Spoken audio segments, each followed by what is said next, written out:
Am I supposed to speak now? No, no, no.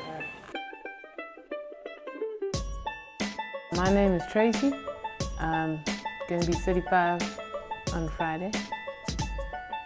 I started drugs when I was 10 in Sunday school. My Sunday school teacher introduced me to it. It was actually me and a buddy. She was snorting lines, but when we asked her what it is, she was telling us that it was grandpa. So my life with heroin began that I didn't really know what it was. I mean, for a long time, I thought it was grandpa until we actually bought grandpa, and it just did not do the same thing. But she introduced me to Nigerians. You don't get a lot of pocket money when you're little. So we started running for the Nigis from city to city, trafficking, and they would just pay us in drugs. By the time I was 12, I was actually found out, my mama found out, and she sent me to a rehab. So I came clean in the rehab, even though I learned to spike heroin in the rehab as well. So, but I did eventually come clean, like the drugs that I had taken with me ran out. So I came clean. And at that point, that was the point where I actually had the choice. I can choose to carry on my life without drugs, or I can, because I'm clean, I'm healthy now, I can choose to continue. And I made the choice to continue. I can't tell you why I made that choice. If I had known where it would end me up, maybe my choice would have been different, but I can't say that it would have either, because I can be very stubborn. When I make up my mind, I must make up my mind regardless of consequences. Which is one thing that's kept me alive all these years, but it's also another thing that's gotten me into all the trouble in the past years, you know? So as a result of that one choice, I had now 24 years of heroin abuse. And I say abuse because there's nothing good that comes from it. In the beginning, it's awesome. You party and you got all these friends and life is entertaining. You know, it is. Life is entertaining. But what it does to you is something else. It rapes you from the inside out of every good thing. There is no choice that you don't make without her. I say her, but it's heroin, without her being there. She controls you. You are hers and she is yours. And you completely submit to heroin. It is your God. You worship it, you live for it. I stayed in school. I finished my matric. I ruled that school. I was selling drugs in the school. I started my own little empire. I got people running for me and whatnot. And yeah, I destroyed a lot of lives. After school, though, things went a little bit haywire. I did go to a college as well, and I got a graphic designing, but I didn't do anything with it because I was making much more money with criminal activity. I've always been sharp, I've always been clever. My daddy always used to say to me, if you could just use your powers for good, you know, like the way that you would speak to a superhero, if you could just use your powers for good. Because they say that crime doesn't pay, but it does. Crime definitely does pay, but what you lose is yourself in the process. I got deeper involved with Nigerians, prostitution, crime, fraud, murder. I mean, and then you play one Nige up against another. I stole from one Nigerian, ran to the other. I stole 35,000 rands drugs. They nailed my hands to a door, asking me where are the drugs, because they didn't believe that I had actually smoked them all in just like a week. I stole dollars from this one and ran to that one. But then also because you get such a reputation as an uncontrollable girl, they tend to sell you a lot. I was sold left, right and center all over the country. I was even sold to China. The only difference is I allowed those things to happen because it benefited me at the time. I got all the drugs I needed. I would stand on the streets as a prostitute or advertise on the internet. And when the guys pick you up, they're lucky if they leave with their shoes. You take everything. Force them to empty out their bank accounts, give us PIN codes, we'd steal their cars, we'd do and where they're going to go to report it. But if they go to the police, we got the police in our pockets anyway. So this entire human trafficked or whatever, it benefited me. But eventually you get to a point where you don't know who you are anymore. And I mean, one thing that I've always known, I'm strong. I know I am. There's nothing that you can do to me that I will not survive. You know, I've had horrific things happen to me, but I will survive it. I've been held captive in a bush naked. I was gang raped. I've been shot. I've been stabbed. Car gearboxes dropped on my legs. Beaten open with some books.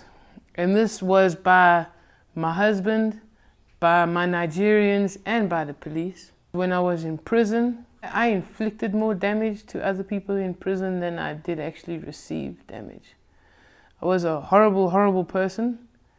As far as I was concerned, there was no redemption for somebody like me. You know, you become cold, but yet still weak in the same way. You know, because your mind is very fragile. You build up these walls and you build up this persona of a very strong, cold-hearted person. And look, it's the truth. I mean, I've seen people die in front of me and it doesn't faze me because it happens so often, you know. But you get to a point where you just are so empty. And because you just long for death, but yet for some reason you continue living, you know, you start hating God. Because you think to yourself, what is the point? And I've never been a big fan on suicide because I think it's a very weak thing. For me to kill myself was not an option. Overdose was an option though.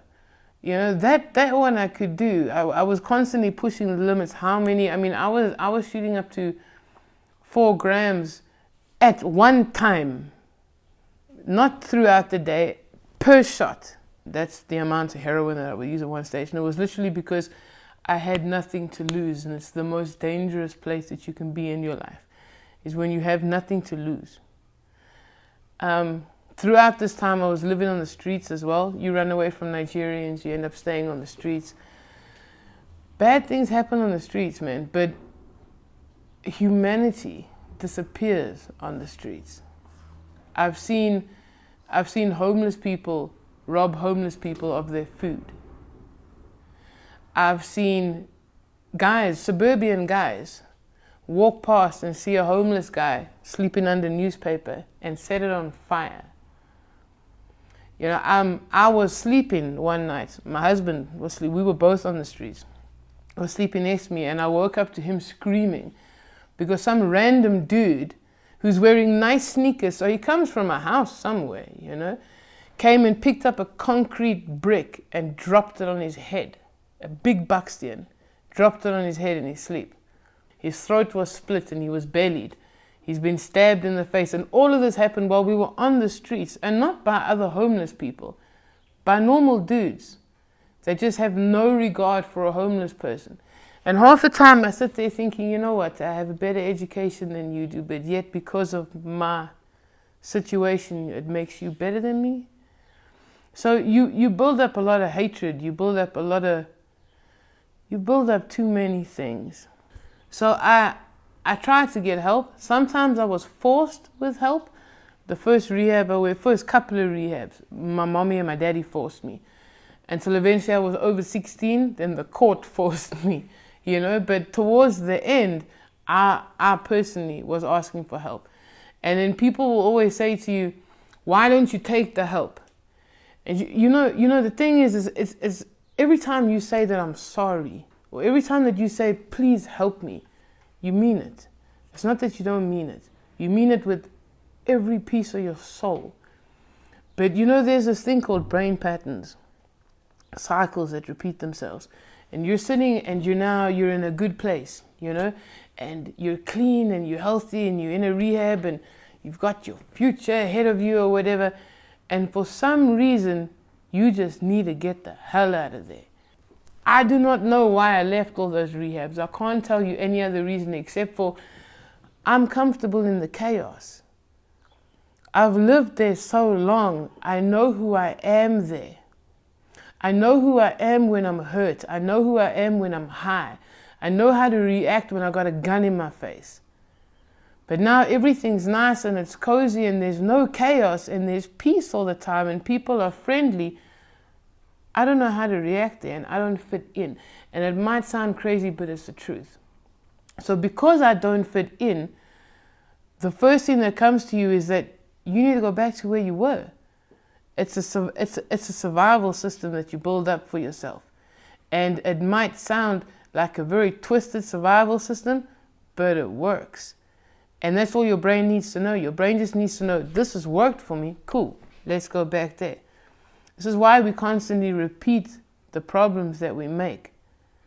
See, but God can change that kind of thing. I wasn't necessarily looking for God. I was just looking for, I think, an escape from the prison in my mind. And there was this one Catholic cathedral that I would just randomly walk in there and I'd go and I'd sit.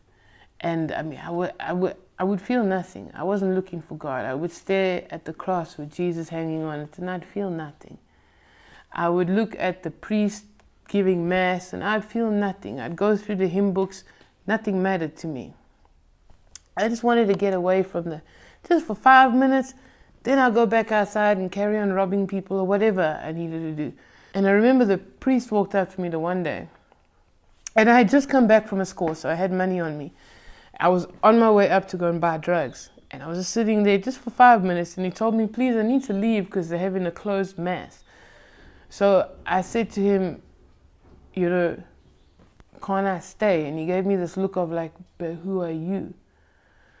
And his words to me changed everything, because he said to me, we can't stay open for you. Who are you? No one will ever remember your name. Now, to this day, I don't know what made him say that, because that's a random thing to say to somebody in your church. I believe that God made him say that. It's a bit of a harsh reality, but sometimes you need that, you know? So I stood up and I walked up and I walked past my Najis, which was odd. And I went straight to Hillbrow. There's a center that help people there. And I asked, who's the dude involved with the drugs, with the drug addicts? And they told me it's a Mr. Johan. I walked into his office and I sat down. I said, my name is Tracey. I'm a heroin addict and I'm not leaving here until you help me. And he told me that he can't, because I'm a girl. There's no place that'll take me. And when he put my name in the database, all the government rehabs wouldn't take me either. I've been there too many times. So then I told him that he better phone his wife and let her make a bed for me, because I'm serious. I'm not leaving until he helps me. I remember this one dude that tried to help me in Rustenburg from a church. We spent 2 hours. We Googled every single church in Rustenburg and went through their photographs. You know, they got their mass photographs. Until eventually, in God's good humor, it was the last church that we Googled, the 40th one. And we found, I don't know what his real name is. I think it's Peter, but I call him Bear, because he's as big as a house with the biggest heart you've ever. So I found Bear. Bear helped me. He took me to a safe house. I ran away, but I gave my heart to Jesus at the safe house. So God was even more on me, you know. I was 2 days back in Hillbrow. And I couldn't say. Just nothing made sense to me there no more. I felt like a fish out of water, which is weird, because that's where I felt most comfortable before. All of a sudden, it annoyed me, the fact that I'm dirty. It annoyed me, the fact that I had to, everything annoyed me. I couldn't take it no more. So I phoned my deliverance counselor from Hillbrow, and she had no place for me. She didn't know what to do, but she said, if you can get to Pretoria, come. So I just said yes. I didn't have money, and I didn't want to go and make a plan for money, because if I got money in my hand, I was pretty sure I was going to score instead, you know? So I started walking. But I have a broken foot, which I never got fixed. Yeah. So I made it about 3 blocks, and then I just couldn't walk no more. I mean, my foot was killing me because heroin numbs the pain, but now I didn't have any. So I prayed for like, I think it was the first time that I actually prayed where I said, "Dear God, this is Tracey." And I said to him, if I'm supposed to get to Pretoria, to Lindsay, if this is what your plan is for me, please make the pain go away. I specifically asked for the pain to go away. I didn't ask for a lift. And the pain did, it went away. So I started walking, and this was awesome, you know. I was hiking, I did not get a lift. It took me from 7 o'clock in the morning when I left. I got to Lindsay's house at 5 p.m. I walked from Hillbrow to Pretoria to Linwood.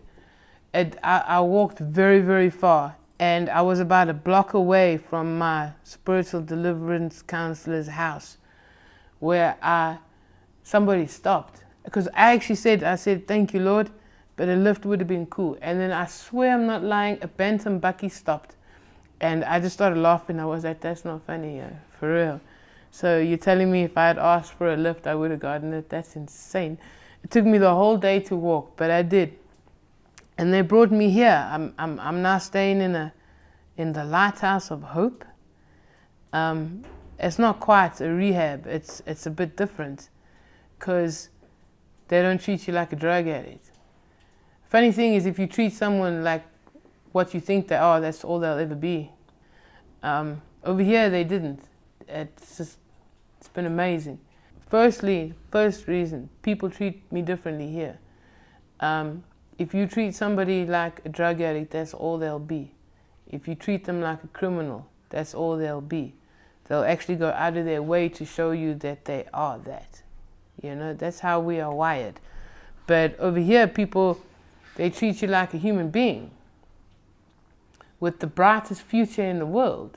You know, when you go to churches and you think to yourself, this is fake. There is no way that these people truly have love for each other. You can see this is fake. He goes home and beats his wife, kind of thing. You know that feeling?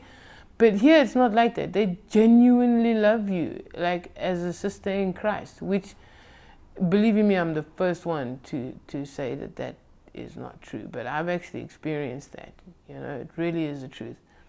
I've had a lot of spiritual deliverance, which has helped so much, so much. There's this old saying that when you stop drugs, you have a hole inside of you, because you try and you fill that hole, whether it's with whatever else. A lot of people try and do with relationships. They try and find a boyfriend that now becomes everything, or you start eating, or you start drinking, but you do something else to try and fill that hole.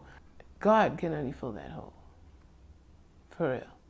There is not a substance on this planet that I have not taken, manufactured, and sold. And trust me, the only thing that takes that away is God. I don't know, it's a very humbling experience because I'm not deserving of any of it. I was a truly wicked person. I wouldn't forgive me, seriously, because I know what I've done. I would not forgive me. I don't understand why he has. It's a very awesome feeling. It fills you from the inside. You know, but before, if y'all were to tell me, what do you see for yourself in the future? I didn't want to have a future because it was just a repetition of everything that I've been through. I mean, I've been there, I've done that. I know how that story plays out. I don't want that no more, you know? So, but I'm not sure, but I know that he uses what you have inside of you, and I'm not the kind of person that goes small on anything. I believe if you do it once and you go big. So I know it's going to be epic. I know it's going to be awesome. I know it's going to be serving the Lord. I will spend the rest of my life serving Him, and it will still never be enough for what I've done. It's going to be awesome. I started a brand, Born Again Hooligan. It's just started now. Go and look it up on Facebook. because I believe that's what I am. I'll always be a hooligan, and God knows He'll never change that, but He's going to use that to something epic, because I'm not the only one. There's so many people out there that they believe that they can't relate to God or to Jesus because they're too wild, or they don't want to lose their swag. Or you don't need to lose your swag. God made your swag. He loves your swag. And I started volunteering in a place called Teen Challenge, which is my ever end. I love it so much. It's a rehab. It's for men, or all of them were involved in some form of gangsterism. All of them were involved in drugs.